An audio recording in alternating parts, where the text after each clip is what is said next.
Hello అండి, 2 month old child రాత్రిపూట పడుకోవట్లేదు, ఇబ్బంది పెడుతుందా? సో ఇవాళ let's discuss about sleep concerns in newborn children. నా పేరు doctor Chaitanya. I'm consultant paediatrician at Motherness hospital Bhimavaram. So first 3 months లో పిల్లలకి 14 to 18 hours ఆఫ్ స్లీప్ దొరుకుతుందండి. యూజువల్ గా వాళ్ళు 2 to 3 hours టైం ఫ్రేమ్స్ లో పడుకుంటూ ఉంటారు మల్టిపుల్ టైమ్స్. వాళ్ళ ఇంటర్నల్ బాడీ క్లాక్ ఏదైతే ఉంటుందో అది ఇంకా డెవలప్ అవ్వదు. సో వాళ్ళకి పొద్దున్నేదో రాత్రి డిఫరెన్షియేట్ చేయలేరు, అందుకనే రాత్రిపూట లెగిసిపోతూ ఉంటారు. సెకండ్ పాయింట్ ఏంటి అంటే వాళ్ళకి ఫ్రీక్వెంట్ గా ఫీడింగ్ అవసరం పడుతుంది, అందుకని ఎవ్రీ 2-3 hours రాత్రి కూడా లేపేస్తూ ఉంటారు పేరెంట్స్ ని. So this is a temporary phase అండి. 3 to 4 months నుంచి పిల్లల బాడీ క్లాక్ కూడా డెవలప్ అవ్వడం మొదలెడుతుంది, అందుకని they will sleep through the night స్లోగా. మనం పిల్లల్ని మన సైడ్ నుంచి ఏం హెల్ప్ చేయగలుగుతారు పేరెంట్స్? పొద్దున్న పూట రూమ్ ని బ్రైట్ లైట్ తో నిండుగా ఉండేలాగా చూస్తూ ఉండాలి. రాత్రి పూట మాత్రం room should be extremely quiet, dark గా ఉండాలి. ఎన్వైరన్మెంట్ అంతా చాలా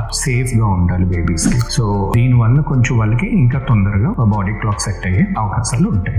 ఈ ఫస్ట్ 3 to 4 months పేరెంట్స్ కి చాలా డిఫికల్ట్ టైం, వాళ్ళకి నిద్ర ఉండదు.